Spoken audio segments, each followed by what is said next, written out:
ഏവർക്കും ജ്യൂസ് വേൾഡിൻ്റെ പുതിയൊരു വീഡിയോയിലേക്ക് സ്വാഗതം. കല്യാണ സൗഗന്ധികം, ജിഞ്ചർ ലില്ലി, ബട്ടർഫ്ലൈ ലില്ലി എന്നൊക്കെ പല പേരിൽ അറിയപ്പെടുന്ന ഈ പൂക്കൾ നല്ല സുഗന്ധമുള്ളവയാണ്. ഇത് ജിഞ്ചർ വർഗത്തിൽപ്പെട്ട ഒരു പ്ലാന്റാണ്. പൂക്കൾ വിടർന്ന് നിൽക്കുമ്പോൾ ബട്ടർഫ്ലൈയുടെ ആകൃതിയാണ് ഇതിനുള്ളത്. അതാണ് ബട്ടർഫ്ലൈ ലില്ലി എന്ന് ഇതിന് പേരുള്ളത്. ഓഗസ്റ്റ് മുതൽ ഡിസംബർ വരെയുള്ള മാസങ്ങളിലാണ് ഇതിൽ കൂടുതലും പൂക്കൾ ഉണ്ടാകുന്നത്.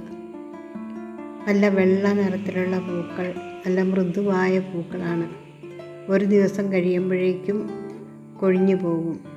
മഴയുള്ളപ്പോൾ ഇത് വെള്ളത്തിൽ അലിഞ്ഞതുപോലെ നിൽക്കും. അത്രയ്ക്കും സോഫ്റ്റാണ് ഇതിൻ്റെ പൂക്കൾ. ബഞ്ചായിട്ടാണ് ഇവയുണ്ടാകുന്നത്.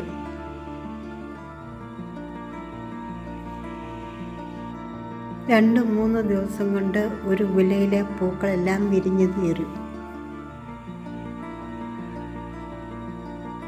മുട്ടുകൾ ഒരു ഉച്ചയാകുമ്പോഴാണ് പതുക്കെ വിടരാൻ തുടങ്ങുന്നത്. പിറ്റേ ദിവസം ഉച്ച സമയമാകുന്നതോടെ അത് ചീഞ്ഞു പോകുന്നു. മോയ്സ്ചറും മഴയും ഒക്കെ ധാരാളമായി ഇഷ്ടപ്പെടുന്ന ചെടിയാണ് ഇത്. വെള്ളം കെട്ടി നിൽക്കാതെയുള്ള സ്ഥലത്ത് നട്ടുവയ്ക്കുവാൻ ശ്രദ്ധിക്കണം. ചട്ടികളിലാണെങ്കിലും വെള്ളം വാർന്നു പോകുന്ന പോട്ടിങ്ങിൽ വേണം നട്ടുവയ്ക്കുവാൻ. നല്ല സുഗന്ധമുള്ള പൂക്കളാണ്. ജനാലയുടെ അടുത്തൊക്കെ നട്ടുവെച്ചാൽ മുറിയിലിരിക്കുമ്പോൾ തന്നെ നല്ല സുഗന്ധം കിട്ടും. നല്ല സൂര്യപ്രകാശത്തിൽ വെച്ചാൽ ഇവയുടെ ഇലകളൊക്കെ ബേണായി പോകും. കുറച്ച് ഷെയ്ഡുള്ള സ്ഥലത്ത് വയ്ക്കുന്നതാണ് ധാരാളം പൂക്കളും ഉണ്ടാകുന്നത്. ഷെയ്ഡ് ഇഷ്ടപ്പെടുന്ന ചെടിയാണ് ഇത്. എന്നാലും ആവശ്യത്തിന് സൂര്യപ്രകാശവും വേണം. ഇവയുടെ ഇലകൾ ജിഞ്ചറിൻ്റെ ഇലകൾ പോലെ തന്നെയാണ്, പക്ഷേ കൂടുതൽ വലിപ്പമുണ്ടെന്നേ ഉള്ളൂ. മണ്ണിനടിയിൽ ഇവയ്ക്ക് റൈസോമുകളുണ്ട്. അവ പിന്നെയും വളർന്ന് നിലത്ത് നട്ടാൽ ആ പ്രദേശം മുഴുവൻ ഇവ വളർന്ന് പടരും. ഞാൻ എൻ്റെ ചെടി ഒരു കൂടയിലാണ് നട്ടിട്ടുള്ളത്. ഇനി ഇതിൻ്റെ പ്രൊപ്പഗേഷൻ എങ്ങനെയാണെന്ന് നോക്കാം. താഴെ ധാരാളം ഇഞ്ചി പോലെ റൈസോമുകളുണ്ട്. ഇവയുടെ തണ്ടുകളൊക്കെ താഴേക്ക് പടർന്നു പോയതുകൊണ്ട് ഞാനൊരു സപ്പോർട്ട് കൊടുത്തിട്ടുണ്ട്. താഴ്ഭാഗത്ത് ധാരാളം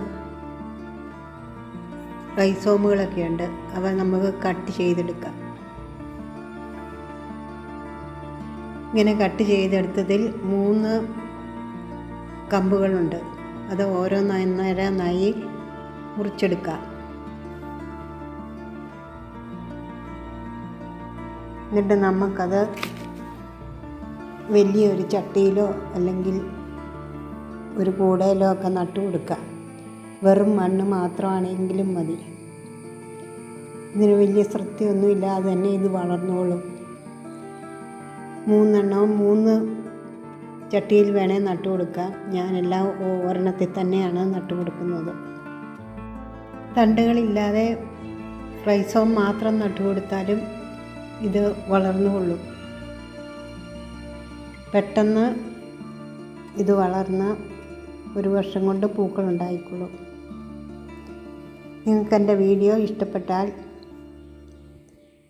ലൈക്ക് ചെയ്യുക, ഷെയർ ചെയ്യുക, കമൻറ്റ് ചെയ്യുക. എൻ്റെ വീഡിയോ സബ്സ്ക്രൈബ് ചെയ്തിട്ടില്ലാത്തവരാണെങ്കിൽ സബ്സ്ക്രൈബ് ചെയ്ത് സപ്പോർട്ട് ചെയ്യുക. അടുത്തൊരു വീഡിയോയുമായി വരും വരെ ബൈ. Thank you.